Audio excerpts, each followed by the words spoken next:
all that I know is you told me to follow you.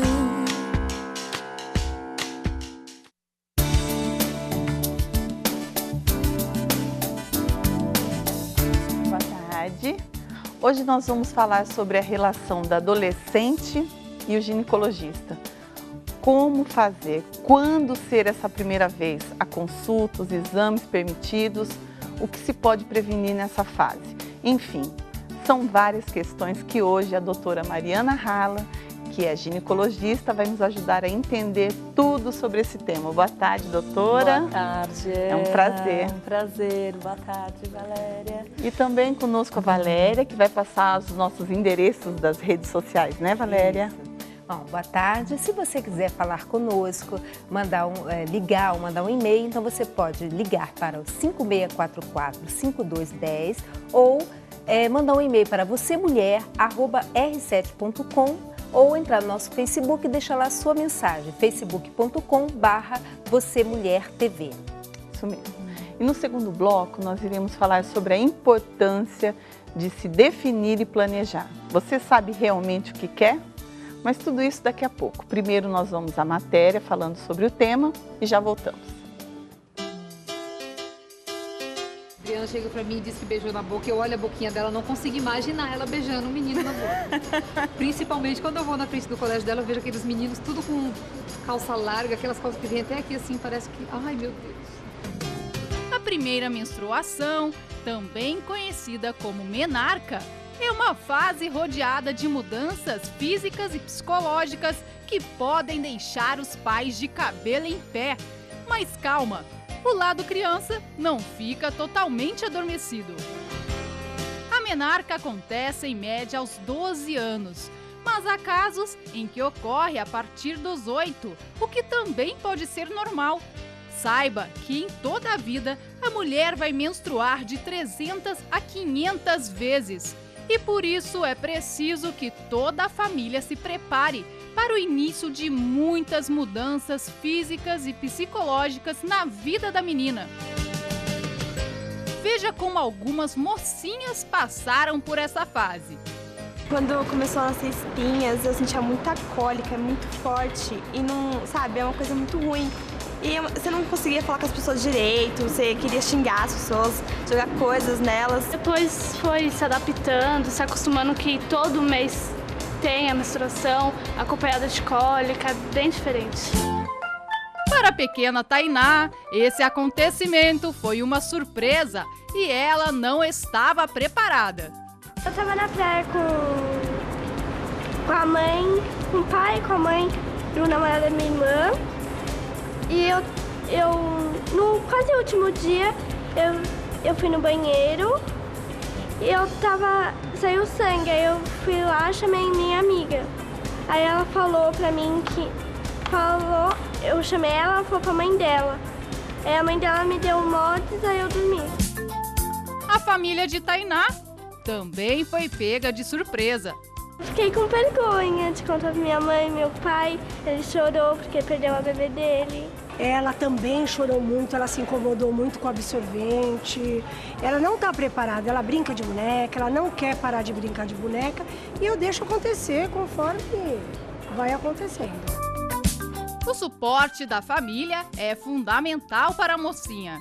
Solange, mãe de Tainá, separou um tempo para explicar passo a passo essas mudanças para a filha.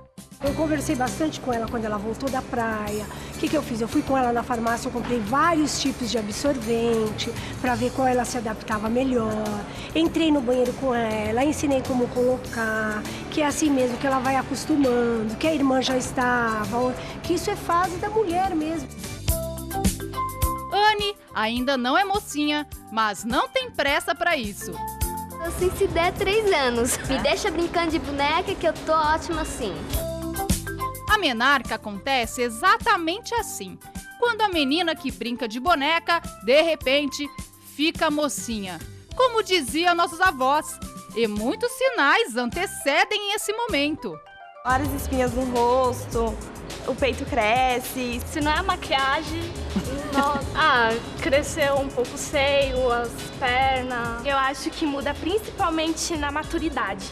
Eu acho que quando acontece, a gente fica mais madura e passa a fazer as coisas de uma maneira diferente. Eu me olho assim no espelho, eu penso, meu Deus, eu tô quase com o seio maior do que o da minha mãe. Aí às vezes eu vou lá e falo assim, ô mãe, me empresta o sutiã, eu não tá mais dando. E nessa nova fase, a menina pode ter que aprender a lidar com o desconforto também. As cólicas são muito fortes, né? E tem hora que não dá pra aguentar. Como é que você faz quando tem cólica muito forte? Toma remédio, usa a bolsa, usa todos aqueles truques caseiros da avó, da mãe, da tia? Tem que tomar remédio, descansar um pouco, porque às vezes dá enxaqueca. E relaxar, ficar tranquila, porque se você ficar estressada, piora tudo. A primeira menstruação é o início da fertilidade na mulher, que ainda é uma criança. Como lidar com isso? É a fase também onde a maioria das mães levam as filhas ao ginecologista. Mas qual será o momento certo para a primeira consulta? Veja agora no programa Você Mulher.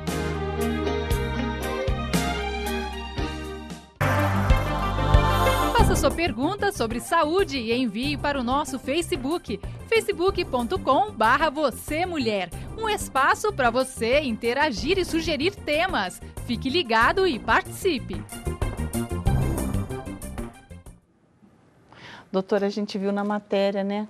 Quantas... E tá começando cedo mesmo, né? As meninas hoje começam a menstruar com 9 anos. Por que isso está acontecendo tão cedo? Então, o primeiro aspecto que a gente vê acontecendo são os xenormônios. Então, os hormônios que estão vindo de alimentos, de fontes, às vezes aves e carnes. Isso influencia bastante já a alimentação da criança que tem essa exposição.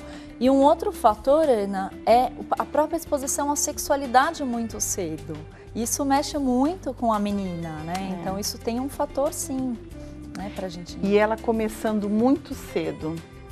Isso vai prejudicar lá na frente ou não? Não interfere? Você diz a menarca, a primeira menstruação? A primeira menstruação. Sim, pode prejudicá-la, porque ela pode ter interferência no crescimento e uma série de outras implicações, sim. Inclusive entrar numa fase reprodutiva muito cedo. E é aí que entra o ginecologista, que por isso a gente faz a grande pergunta. Quando levar... É a da matéria até, né? Que eu falei que eu ia aproveitar. Quando levar a sua filha, né, ao ginecologista pela primeira vez. Isso não tem uma regra, Ana, porque a gente pode levar, de repente, um bebezinho que teve um sangramento e precisou ser levado ao ginecologista, uma menina de 5, 6 anos que de repente teve uma secreção vaginal estranha, diferente daquela normal, ou de forma mais comum, aquela menina que acabou de ficar menstruada. E isso é bastante interessante, porque aí a gente já vai orientar anticoncepção para ela, a gente já vai orientar questões de higiene, de anatomia. Eu acho muito bacana você mostrar para a menina, então eu coloco essa moça na mesa ginecológica e ligo a tela e vou mostrando para ela, falo, olha, aqui é a entradinha da vagina, aqui é a saidinha do xixi. Então mesmo em meninas mais novas que ainda estão longe de iniciar a vida sexual.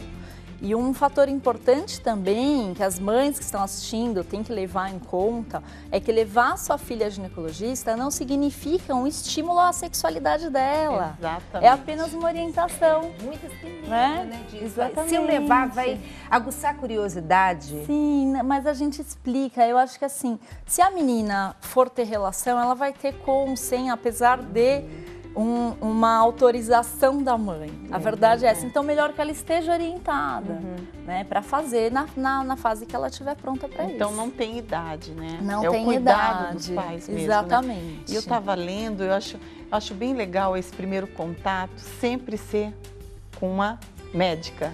Né?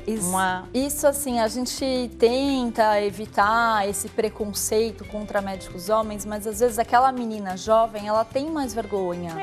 Isso pode ser um primeiro momento. Tem muitas mulheres que preferem passar em ginecologistas homens que se sentem super à vontade. Mas eu acho que isso é mais pra frente, mais né? Eu pra acho que frente. Esse primeiro contato, eu estava vendo algumas matérias, elas até comentam, eu gostei. E o mais legal ainda, se a gente pode dizer assim, é ser o ginecologista ou a médica da mãe, Com né? certeza. De vez em quando a mãe levar a menina lá, não, a mãe, certeza. eu vou passar numa consulta, vamos comigo, né? Eu fazia isso com a minha filha. É. Toda vez que eu ia ao ginecologista, eu levava ela. Até porque a filha vai perdendo o medo desse contato, né? Vai vendo que não é um bicho de 7 cabeças e que ela pode estar lá e depois ser a vez dela. E é muito bacana a mãe estar junto na primeira consulta para a gente saber o histórico dela, da infância, histórico vacinal. E aí, num segundo momento, é interessante também a gente estar só com a menina, sem a mãe. Porque às vezes ela quer fazer pergunta, que ela fica preocupada se a mãe vai achar ruim daquela pergunta. E às vezes até algumas já tiveram relação sexual e não querem que a mãe saiba. E a gente está respaldado para atender essas meninas e dizer, olha, pode ficar tranquila que isso é sigilo médico. De ter o seu momento mesmo, né? Com certeza. Mas é importante. Igual a Valéria estava falando, pode falar com propriedade, né? Que passou por essa fase, né? Não, sempre que eu ia, eu levava a Débora comigo e fazia questão, assim, de ser tranquilo. Sim. Nunca mostrar aquilo como um fardo ter que ir ao ginecologista. Sim. Ainda que a gente realmente fica um pouco envergonhada, mas eu sempre levava ela numa boa, assim. Ah, filha, vamos com a mamãe e tal, e deixava ela, para ela já ir se acostumando com o ambiente, se acostumando com a doutora, entendeu? Foi muito bom para ela. E doutora, quais as mudanças que ocorrem no corpo dessa menina? Então, que a gente viu na matéria, algumas são crianças ainda, são crianças, né? Mas assim, algumas coisas que são muito importantes. Então, geralmente, né, o surgimento, a gente tem primeiro o surgimento das mamas. Então começa o desenvolvimento do broto mamário, aí começa a crescer, depois os pelinhos, em torno de um ano e meio após, e por último a menstruação. Né? Essas são as principais mudanças anatômicas. Além da distribuição da gordura, ela começa a ficar com a cinturinha mais fina, com os quadris mais largos, né? Os braços mais arredondados. Isso é o comum de acontecer. Algumas apresentam acne, né? Crescimento das extremidades, então aquela menina que começa a ficar um pouco desengonçada, o nariz fica desproporcional ao tamanho do corpo. E essas são as mudanças anatômicas, como eu tinha dito. Agora tem as mudanças hormonais, que vão alterar muito o aspecto psicológico. Além de alterar o aspecto físico, o aspecto psicológico. Então aquela menina que vai ficar mais irritada, que vai ficar mais emotiva, mais ansiosa. E é importante os pais estarem preparados para isso também, né? Não, e a gente sabe, acontece mesmo, acontece. Né? A gente olhando a matéria e falando, é bem assim mesmo, né? Até com dó, né? Tão novinha. Com certeza. Agora, isso é uma coisa que a gente até precisa alertar a população, aquela menina que já está nos seus 14 anos e ainda não apresentou nenhuma mudança no corpo, ela precisa mesmo ir ao ginecologista. Porque já era para ela apresentar essas mudanças, caracteres secundários que a gente fala. E aquela que chegou na idade de 16 anos e ainda não menstruou, também precisa ir ao ginecologista para investigar. Acontece. Os casos de menopausa, de menarca tardia, que a gente chama. Tá? Então precisa investigar. Ou ainda se tiverem os caracteres sexuais, como eu disse, a mama, o pelinho, antes dos 6, 8 anos. Também pode acontecer quando ela é antecipada. E doutora, uma vez ela começou a ir no ginecologista, é obrigatório que ela vá todos os meses? Não é todos os anos, né? Não é obrigatório. Ela não precisa ir? Não, ela pode ter ido a primeira vez, no caso. Então a mãe levou, ainda não ficou mocinha, levou, ou então acabou de meter a primeira menstruação. Ela não tem cólica, ela tem um fluxo menstrual que não dura mais do que 5 a 7 dias, ela tá bem, ela pode ficar tranquila até iniciar a vida sexual. A médica já orientou, às vezes isso aconteceu com 12, 13 anos e ela vai 16, 17 anos ainda não teve a primeira relação. Não necessariamente ela precisa passar anualmente antes de iniciar esse período. Claro, se possível, que ela vá com frequência, melhor, porque cada vez mais a gente vai orientando, então, as questões de higiene, a questão dos absorventes, né, da cólica, das alterações hormonais. Então, o que a gente pode ajudá-la para evitar a temida TPM, que a gente conversou, né? Mas ela tendo ou não menstruação? Tipo, a mãe começou a levar ela no ginecologista agora com 9, 10 anos, mas ela não menstrua ainda. Sim. Então, aí essa mãe vai levar uma vez ao ano? Ela pode levá-la uma vez ao ano. E se ela não tiver queixa nenhuma, pode ser só depois de acontece menstruar. De começar corrimento, Pode, alterações, aí sim. Pode sim. Nesse caso, doutora, do corrimento, ela não tem, ela é virgem, como que vai fazer o exame nela? Certo, a gente faz um exame com um cotonete, então não existe uma dor, não existe um machucado, isso precisa ficar claro para as mulheres também, porque às vezes a mãe pensa que vai levar a sua filhinha no ginecologista e vai machucá-la, vai perder a virgindade, nada disso. A gente pode passar um cotonete e analisar aquela secreção, mesmo o próprio exame clínico, né? Às vezes a gente, apenas olhando e vendo as características, a gente consegue dar um diagnóstico. Tá? E o absorvente íntimo? Boa pergunta. Né? Porque a menina que é virgem, ela pode usar? É permitido isso? Pode. Ela pode usar o absorvente íntimo, desde que ela tenha um ímen complacente. A gente fala, tem algumas meninas que às vezes têm um ímen mais fechadinho e aí ela não vai conseguir utilizar.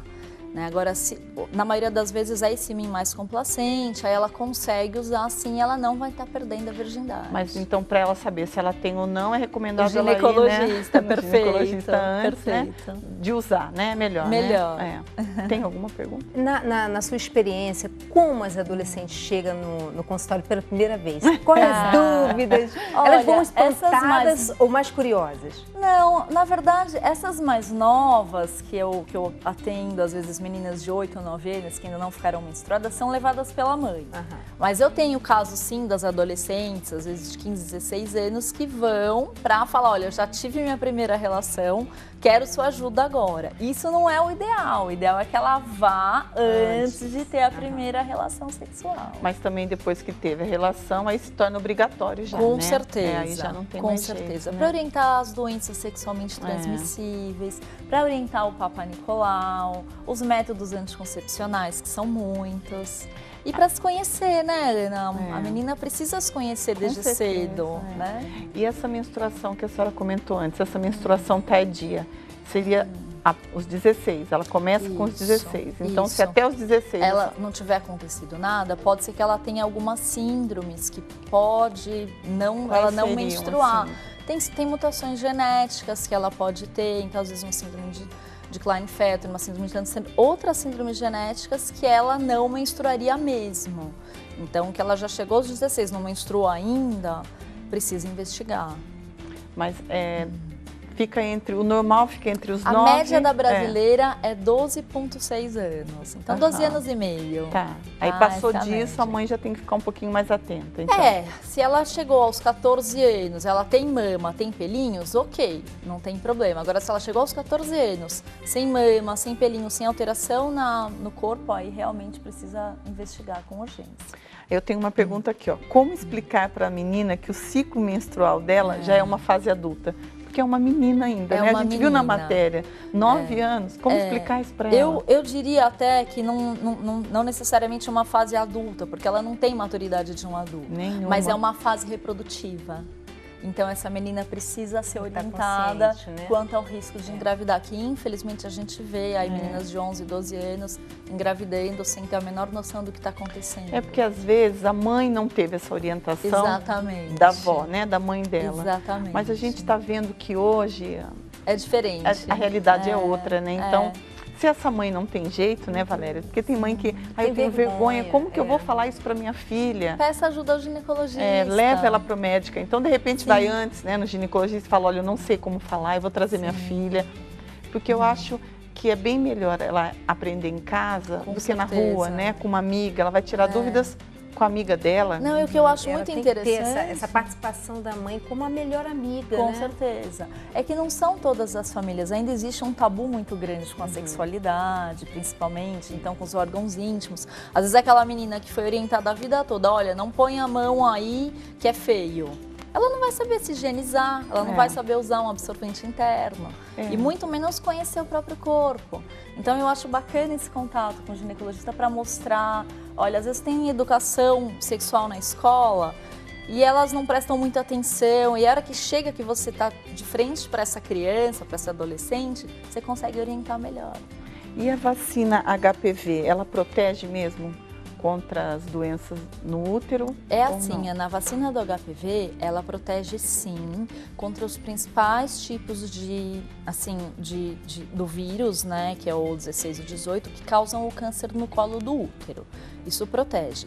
Agora, vacinar a criança, a menina, não justifica que ela tenha sexo desprotegido, porque não protege contra as outras doenças sexualmente transmissíveis. E uma outra coisa ainda sobre a vacina do HPV, que embora seja muito eficiente, muito eficaz, ela combate 70% dos tipos de câncer de colo. São causados por esses principais vírus que eu havia dito. Mas ainda tem 30%, que são outros tipos que ainda não estão. Às vezes tem reação cruzada, mas não é uma segurança. Então, acima de tudo, orientar essa menina a se proteger, né? E ela começa a tomar essa vacina, tem no SUS, é gratuita? Sim, o SUS está oferecendo para as meninas de 11 a 13 anos, mas a partir de 2016, as meninas de 9 a 11 anos vão poder se vacinar Quer também. dizer, cada vez menos, né? Não Sim, tem jeito. e a gente espera que, assim, aquela população que tem um poder aquisitivo um pouquinho melhor, que possa fazer o uso dessa vacina, que ela seja feita. Não, com certeza. E como a jovem, adolescente virgem tem transmitido esse vírus para ela? Normalmente o vírus é adquirido por relação sexual, tá? Isso na grande maioria das vezes. Já se estudou bastante o fato de transmissão por fomites, que são outras vias. Então, banheiro, roupas, piscina, existe, mas é bem mais raro, isso não é o comum, tá? Doutora, eu tenho uma pergunta aqui que a Ana Maria, aqui da cidade de Ademar, mandou pra gente no e-mail. O útero, as trompas e os ovários, como são examinados na adolescente? Tá, a paciente que é virgem, a gente não vai passar o espéculo, que o pessoal chama de bico de pato, né? Que a gente consegue olhar o colo do útero e colher o Papa Nicolau. Nessas pacientes, esse exame não é feito, ela não precisa ter esse medo. Mas o útero e os ovários, nessas mulheres, pode ser avaliado pelo ultrassom. E mesmo naquelas pacientes que já tiveram relação sexual, o espéculo vai ver apenas o colo do útero. O corpo do útero, as trompas e os ovários são vistos pelo ultrassom. É só para registrar a participação da Maria Suelen, aqui de Santo Amaro, que ela pergunta, a partir de que idade devo levar minha filha no ginecologista? Aí a Maria com certeza está assistindo, né? E já viu a resposta aqui. Sim, a legal, partir da Maria. idade que ela quiser ou que a filha já tiver. Eu acho interessante, Ana, aquela menina começou a ter os pelinhos, começou a mama, ainda não ficou menstruada. É interessante levá-la ao ginecologista, porque ela tira dúvidas, ela conhece o corpo. Eu acho que é uma mudança que às vezes a menina tem medo dessa fase. Então, se orientando, ela consegue passar por uma coisa mais tranquila, né? Com menos medo das mudanças que ela vai encontrar. E não tem jeito, a gente percebe que a gente teme uma coisa que não conhece. Exatamente. Né? E depois que a gente conhece, a gente você fala... fica mais tranquila. Um bicho de sete cabeças. Não é? Era só isso, né? Eu poderia ter vindo antes. Com certeza. E doutora, tem algum assunto que a gente deixou de abordar, que a senhora acha interessante essa mãe aí do outro lado ficar sabendo? Não, eu acho muito interessante, assim, parabéns pelo programa, eu acho que essa coisa educativa que vocês fazem é muito interessante mesmo, e eu acho que cada vez mais está acabando aquele preconceito de que se eu levar a minha filha ao ginecologista é para ela ter relação sexual, não é isso, é apenas para orientá-la, para mostrar como funcionam os órgãos dela, para conhecer as mudanças que ela vai passar, né? E amanhã ela pode chegar lá na rodinha de amigos, né? Ela vai ensinar, ela não vai aprender, né? Verdade. E aí ela vai estar falando com propriedade, com sabendo, certeza. Conhecendo o corpo, né? Com certeza. Então é um prazer e ó, eu quero aproveitar as suas palavras que o sucesso é um conjunto, né? Um grupo de coisas e a senhora com certeza faz parte disso, né? Por isso que a gente consegue atender a tantos e chegar à explicação para tantos, tá, doutora? Obrigada, é um prazer mesmo. Ana, muito obrigada. Então nós vamos a um intervalo e já voltamos conhecendo a história da Josebete. Qual o estado emocional de um endividado quando se perde o controle das finanças? As demais áreas também são atingidas. É possível perceber o nervosismo, o desequilíbrio, a sensação de impotência, preocupação, ansiedade, insônia. Sintomas estes que provocam doenças graves, como depressão e até infarto. Cheguei aqui derrotada financeiramente, muito triste, depressiva, assim, pensando até em me matar. O peso das cobranças e ameaças é tão grande que leva muitos empresários a cometer suicídio e a destruir a própria família. A esposa tinha me deixado, foi embora com 2 crianças. E nessa situação comprei um revólver e falei, a única solução, eu vou matar ela, matar meus filhos e depois eu vou me matar. Muitos neste momento vivem em completo desespero, sem saber o que fazer com as dívidas que se multiplicam a cada dia. Aliás, eu não dormia à noite, né? Eu ficava pensando, bispo, eu vou ser preso por estelionato, porque eu não tenho condição, o cliente me pagou e eu não tenho condição mais de entregar, eu vou ser preso. O que fazer? É possível reverter esse quadro? Diante do poder da fé, é possível mudar qualquer situação. Não, hoje eu sou formada, eu sou uma esteticista, né? Tenho minha clínica, meu salão, meu esposo tem o próprio negócio dele hoje. Então, é totalmente diferente. O que está agora? Agora, novamente, a gente reestruturou a loja, pagou todas as contas. Hoje eu tenho a unidade móvel da loja, tenho o meu carro, moramos bem. Não devo mais para ninguém, quitei todas as minhas dívidas, restabeleci meu crédito. Eu não vendi a loja, eu tive que fechar. Eu fechei a loja, porém eu fechei e abri uma fábrica. A partir da corrente, eu tive a ideia de parar de pensar no pior e pensar na solução.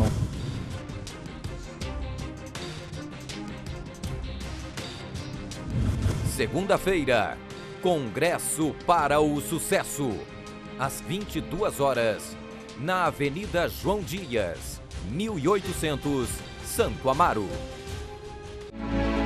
Viver neste mundo é uma batalha constante.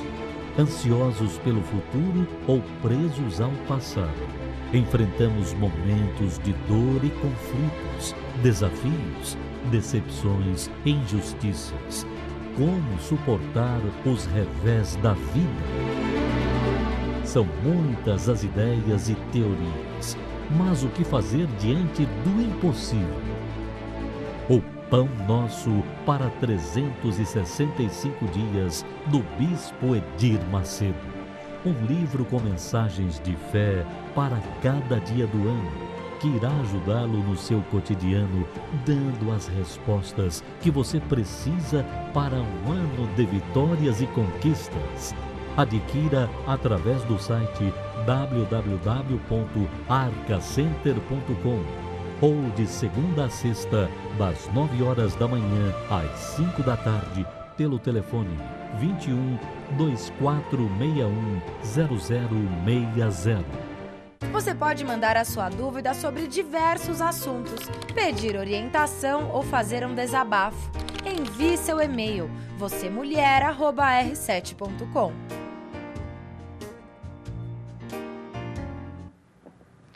Então, nós estamos aqui com a Josebete, que sabe muito bem o poder da indecisão, né? O que causa. Como que você percebeu? Como que tudo isso começou? Que você se deu por conta e falou, eu sou uma pessoa indecisa. Desde jovem, eu nunca era definida nas coisas. Eu estava sempre voltando atrás. Por exemplo, na escola, as minhas amigas, elas sempre eram definidas. Eu vou com tal roupa. A gente marcava para sair, todo mundo já sabia o que eu vestia. Eu ficava, poxa, que roupa que eu vou pôr?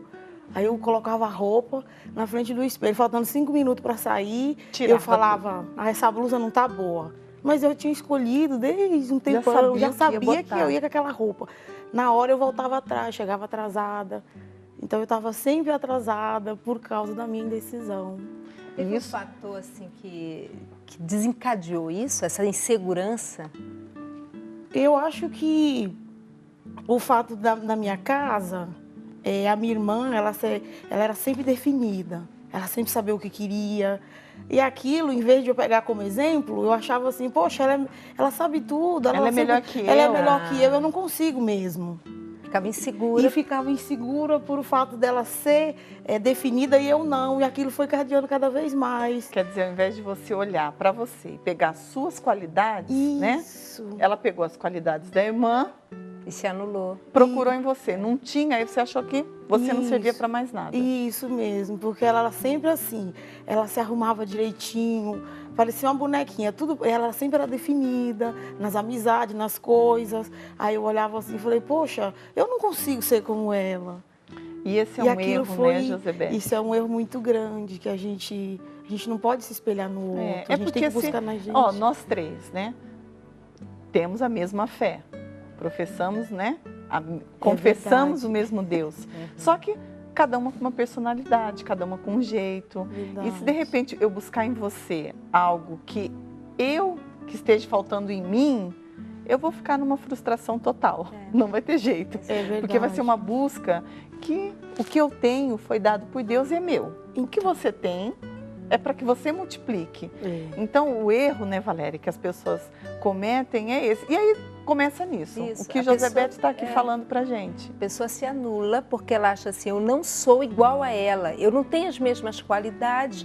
E com isso ela vai se anulando e em vez dela despertar que ela precisa, ela tem condição, ela tem capacidade, ela vai cada vez ficando mais para trás. Não vai lá, você resolve isso. E era bem assim com você? Era bem assim. Por exemplo, o namoro, na vida sentimental. Ela namorava, era firme no namoro, tudo certinho, e eu era aquela pessoa inquieta. Que não dava certo. Não.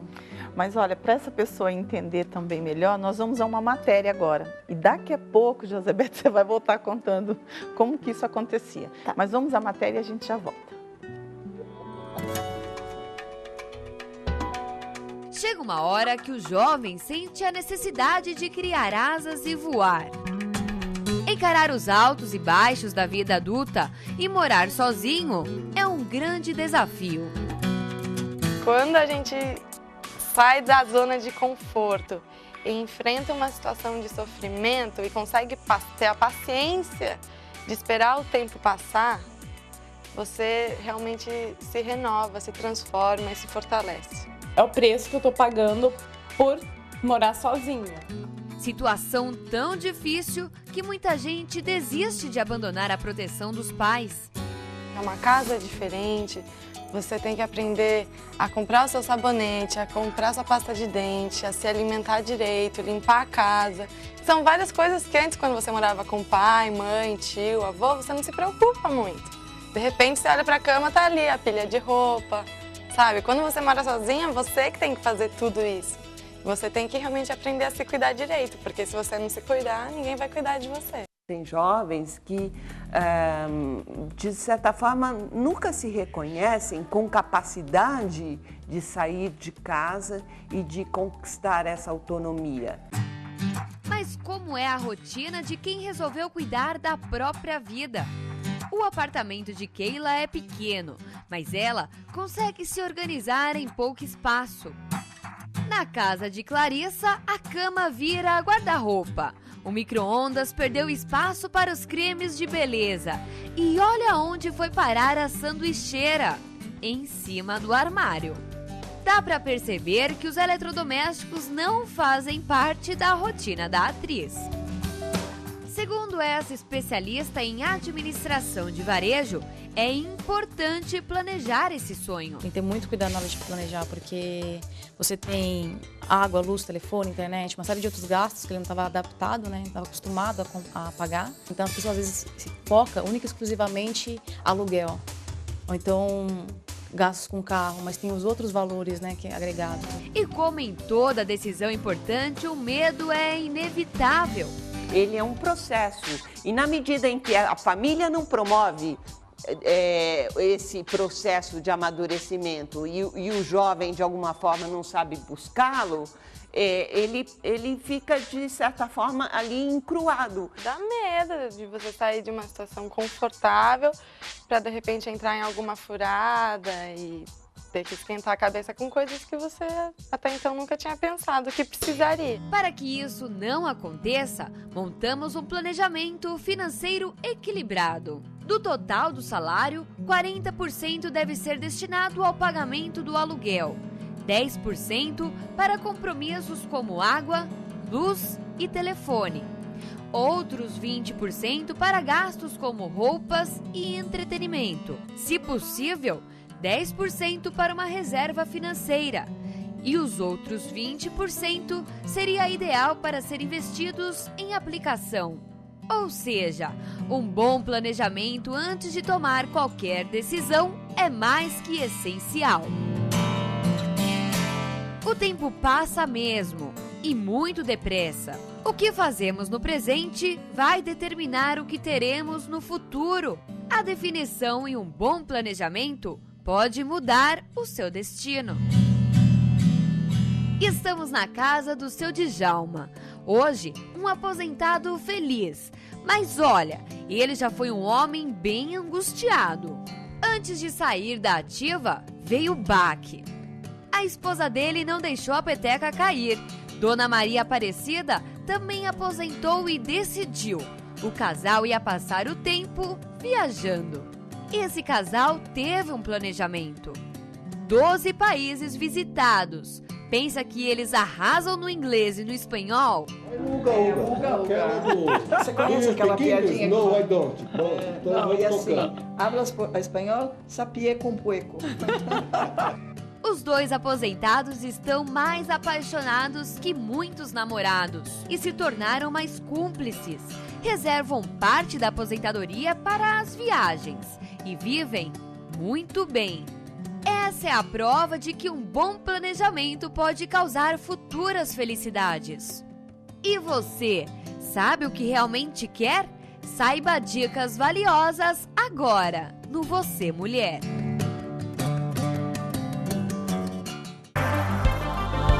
Faça sua pergunta sobre saúde e envie para o nosso Facebook, facebook.com/vocêmulher. Um espaço para você interagir e sugerir temas. Fique ligado e participe. É isso mesmo, definir, né, Josebete, é fundamental, né? Porque é o que a gente comentava, existe uma linha muito tênua, né? Entre o querer e o realizar, né? A pessoa tem planos, ela quer muita coisa, mas se ela não planejar, você sabe muito bem o que é isso, né? Não acontece. Se ela não definir muito bem... Não. Aí você falava do namoro, da vida sentimental. A minha irmã, como eu falei, eu convivia com ela, a gente morava juntas, e eu via, ela era toda certinha, ela era definida, ela fazia as coisas e davam certo. E para mim não dava, por causa da minha indefinição. Aí as minhas amigas falavam assim, mas é porque o seu signo é de Gêmeos, você tem 2 personalidades. E eu acatei isso. Falei, então eu sou assim mesmo. Falei, não, tem que haver um jeito.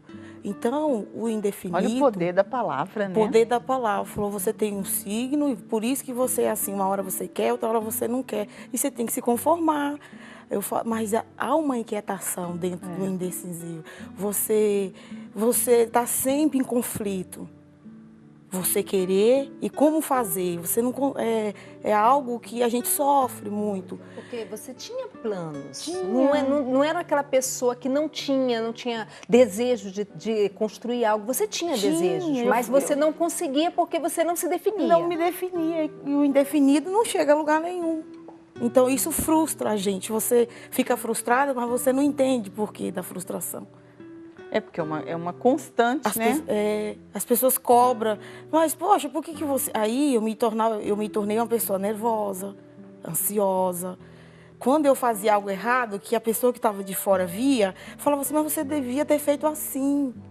Aí eu achava que a pessoa estava...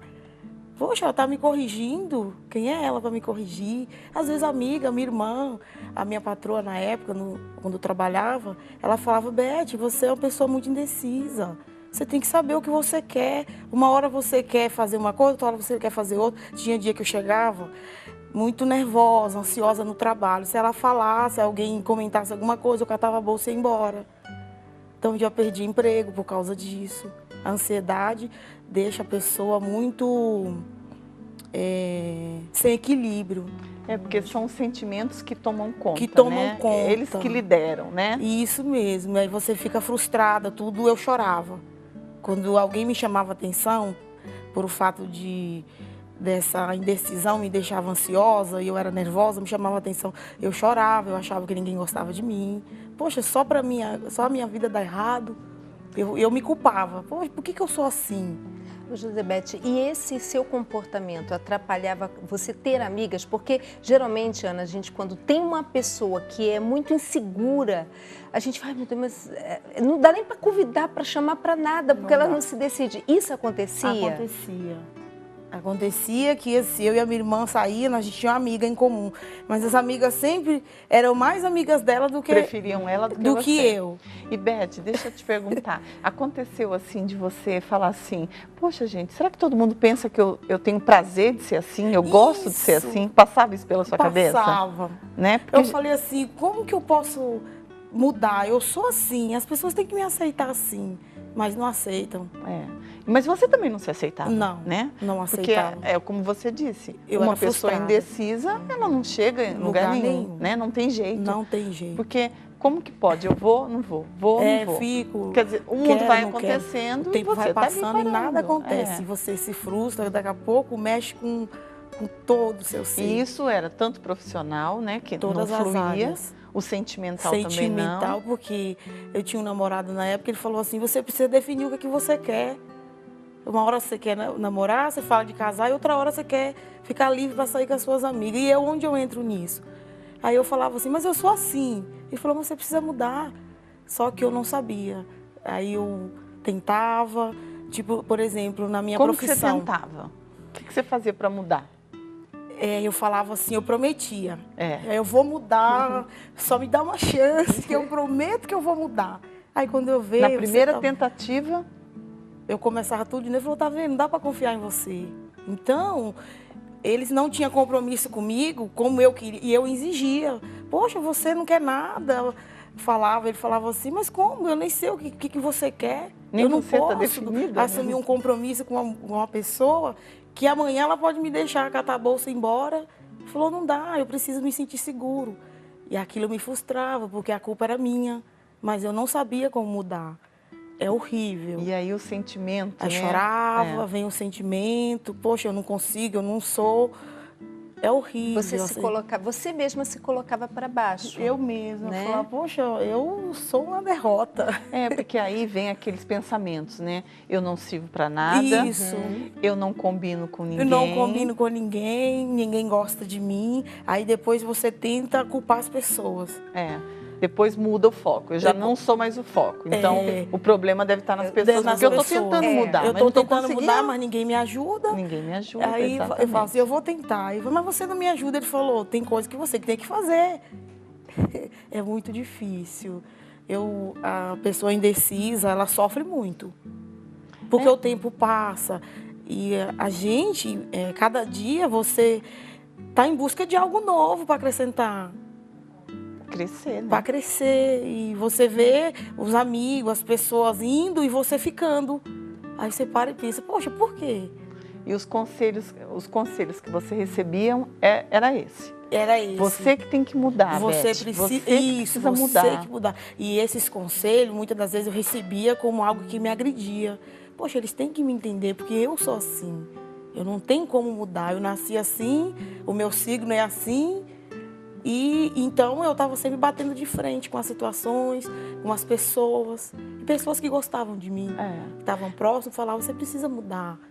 Porque não tem jeito, né, Valéria? É exatamente isso, né, Beth? Quem gosta, quem ama, quer cuidar. Quer cuidar. Mas o primeiro passo, a gente tenta mostrar para a pessoa que é dela. Isso né? mesmo. E é como a menina na matéria falou, é sair da zona de conforto mesmo, né? Isso mesmo. É deixar, peraí, por que só eu tô indo para cá?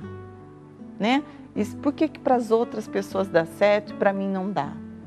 Ela tem que parar e pensar e parar de se colocar no lugar de vítima, porque é isso que acontece. A pessoa se coloca sempre assim, mas eu tô certa. Ela se coloca como vítima na situação. É isso mesmo. Mas tem coisas que não tem jeito. Você tem que se definir, você tem que ir à luta, porque senão você fica parada. Você não vai para canto nenhum.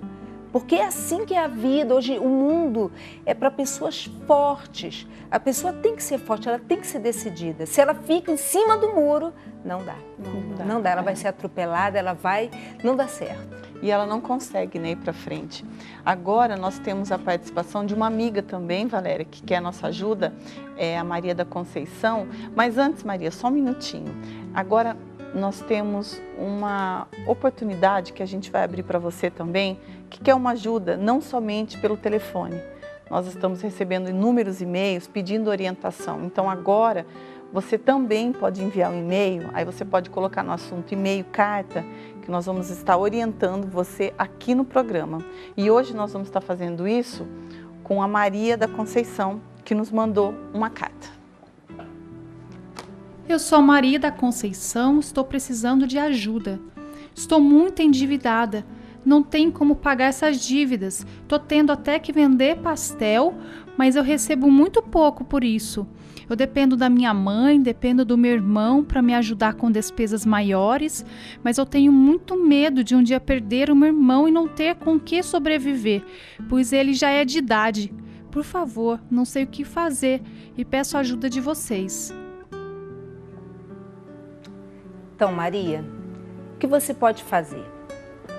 Nós temos recebido pessoas aqui na Universal com problemas igual ao seu e até maiores que o seu, né? Pessoas que estão endividadas, não têm onde morar, mas através da fé elas têm lutado e têm tido resultado.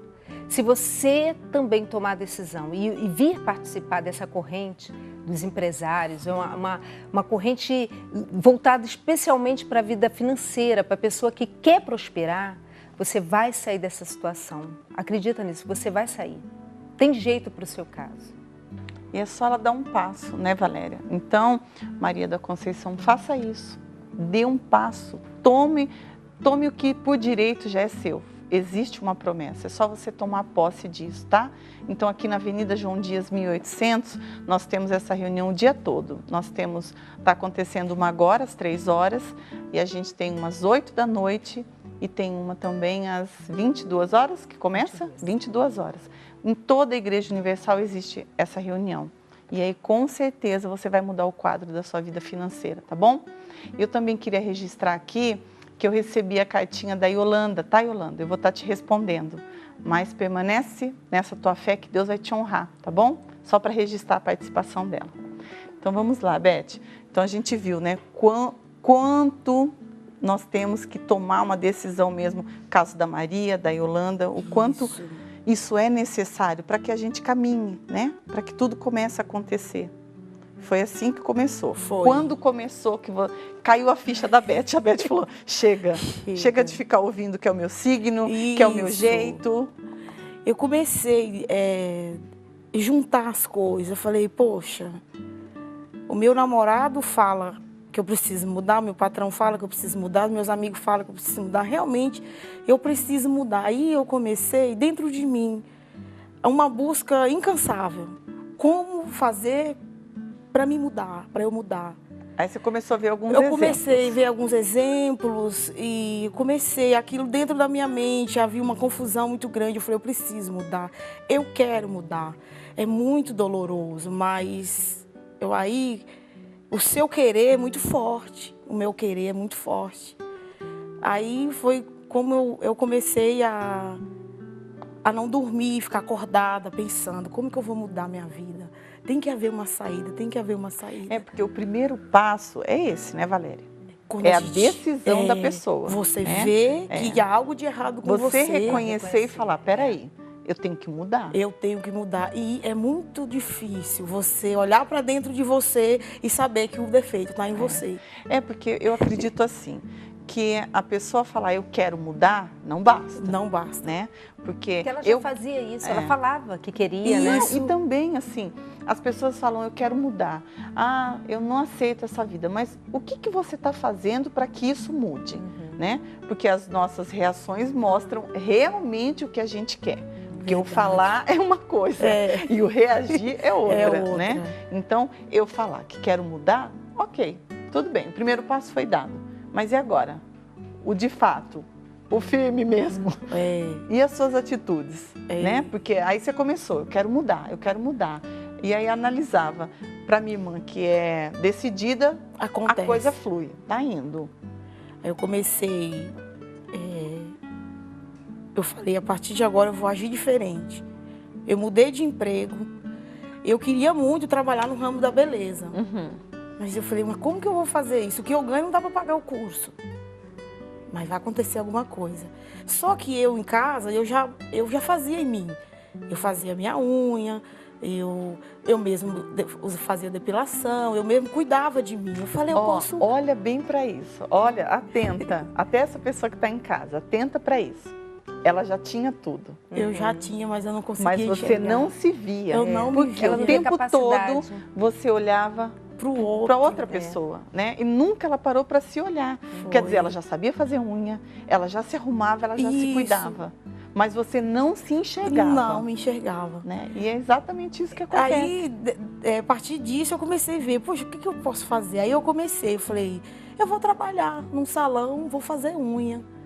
Mas um medo muito grande, você não vai conseguir, vem assim dentro da gente, é difícil.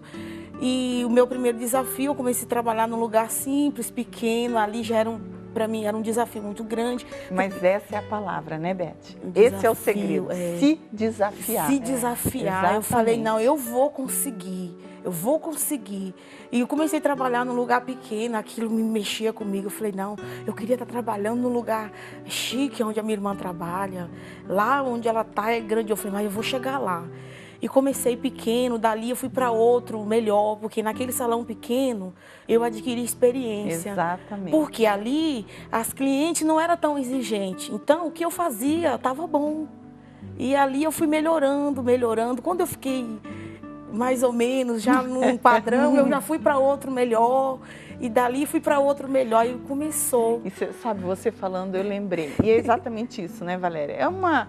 É um ditado que a gente ouve muito, não se dá um carro para uma criança, né? Porque ela vai se perder. Era exatamente isso que estava acontecendo com você, né? Quer dizer, não ia adiantar. Desenvolver os talentos que ela já tinha. Que eu tinha e eu não sabia. Não ia adiantar colocar você num salão grande sem eu ter experiência. Que lá você ia se perder. Eu ia me perder. Quer dizer, ia ficar mais frustrada ainda. Mais insegura. Existem etapas que não tem jeito, a gente não pode atropelar, né? Existem etapas que devem ser seguidas. Então, por mais que você pense que não está acontecendo da maneira que você queria, mas está acontecendo da maneira correta, que é o melhor, né? Foi isso que aconteceu. Foi o que aconteceu comigo. Eu comecei, aí quando eu vi que eu já estava, assim, atendendo as clientes... Já se sentia segura? Eu me segura, fui trabalhar com a minha irmã, que ela é uma profissional top na área. Aí veio outro desafio. A sua irmã, ela é ótima. Nossa, não tem profissional como ela. Uma amiga da gente, você vai trabalhar com ela, os clientes não vão te aceitar. Aí dentro de mim eu falei, vai sim. Vai aceitar, porque eu vou ser tão boa quanto ela. Isso, ó, eu estava até comentando no intervalo, não sei se você ouviu, que combina exatamente com isso que você está falando, que existe uma frase que a gente não tem que dar poder à fraqueza. Isso. Porque ela não tem esse poder, né? Não tem. Quer dizer, é a gente que dá esse poder a ela. É verdade. Então, cabe a gente dominar isso. Foi isso que aconteceu com você. Aconteceu. Quer dizer, à medida que você ia vencendo, se desafiando... E eu fui descobrindo. Você foi falando, peraí. Foi ficando forte. Sou eu que domino, né? Sou eu que domino e eu estava dando bobeira. E você estava sendo dominada por vários sentimentos. Mesmo. Aí, quando eu comecei a trabalhar com ela... E minha irmã, ela sempre me apoiou. Ela nunca foi assim de me excluir. Ela sempre me deu força. E foi um desafio para mim. Nossa, eu entrava lá, falei, eu começar a atender as clientes. E ela falava, você é boa, você vai conseguir. As clientes me rejeitaram no começo, porque a cliente, quando ela tem um profissional que atende o requisito dela, aquilo que ela gosta, chega no ponto que ela gosta, ela não quer mudar. E ela está acostumada, né? Mas aí, por causa de eu ser irmã dela, eu fui entrando, conquistando meu espaço. Chegou uma hora que eu falei, agora eu quero ser cabeleireira. Eu posso. Veio o medo, fui atrás. Porque, Beth, você entendeu, né? O caminho. E são fases mesmo, São né? fases. Não adianta, quer dizer, você estava chegando, você que estava chegando, já existia um ambiente ali, já existia. Né? Então, não é assim, tudo é a maneira da gente olhar, né? A Bíblia diz, se seus olhos forem bons. É verdade. Quer dizer, tudo te sairá bem. Então, quer dizer, eu vou conquistar meu espaço, mas é devagar, é no tempo certo. Isso mesmo, né? E a gente tem que respeitar, tem que ter esse domínio de falar assim, não, eu estou começando e eu não posso chegar chegando. E também assim, às vezes a pessoa quer que Deus faça uma mágica. Não faz, não tem mágica. Você vê, se ele tivesse feito essa mágica em você, você teria se perdido? Teria se perdido. Né? A gente Quer tem dizer, que hoje valorizar. você não teria essa bagagem, essa estrutura que você tem, essa cabeça. E essa segurança que ela tem. Que não tem preço, que não tem dinheiro nenhum que compre. E as dificuldades, ela vem para nos fazer mais forte. Para fazer forte, para crescer. Porque aí você consegue olhar para uma nova situação e falar assim, não, hoje está acontecendo isso, mas eu sei que amanhã a resposta é certa. É verdade, né? Isso é o caminho. Olhar para a dificuldade e ver uma saída ali. Que tem. Para tudo tem, Para tudo tem. Quando a gente quer, de fato, de verdade, estar disposta a pagar o preço. Para começar lá do início. Quando a gente descobre que precisa mudar, que tem algo errado dentro de você, você tem que ter coragem para enfrentar o seu eu, falar assim, não, eu posso, eu vou conseguir. É muito difícil mesmo, por isso que, como ela falou, você tem que ser corajoso. Para você olhar para si e falar, eu preciso mudar porque há um problema comigo. Mas tudo isso você não conseguiu com a força do teu braço, né? Não isso foi. aí só veio como? Esse é o segredinho, vamos contar o segredinho. Através da fé. Quando eu descobri que eu tinha uma fé, que eu poderia ser beneficiada através dessa fé. Eu assisti o programa e eu ouvia o pastor falando de madrugada, eu frustrada, buscando uma saída. Eu assisti o programa e ouvi o homem de Deus falando. A sua vida está assim porque você precisa tomar uma atitude. Você tem uma fé e você pode ser beneficiada por essa fé. Eu falei, tudo que ele falava era o que eu estava vivendo. Eu falei, ele não me conhece. Aí eu comecei, eu falei, eu vou lá nesse lugar. Aí se você for usou verdade, a cabeça, usei né? a cabeça. A inteligência e falou, peraí. Ele começou, porque eu não gostava da igreja. Mas o que ele falava vinha de encontro com o que eu estava vivendo. Eu falei, poxa, se o que ele está falando, ele não me conhece, ele está falando minha vida nesse programa. Eu vou lá, se é verdade, vai ter que acontecer comigo.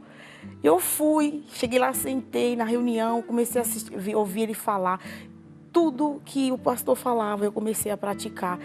É uma guerra. Você tem que ser forte, corajoso, como ele fala. Você tem que ser mulher mesmo. E é exatamente isso. Por isso que eu pedi para que você contasse o segredinho. Porque é exatamente isso. Tanto para Maria Conceição, que nos escreveu, como para a Yolanda e para todas que estão nos acompanhando. O segredo é esse, é a fé.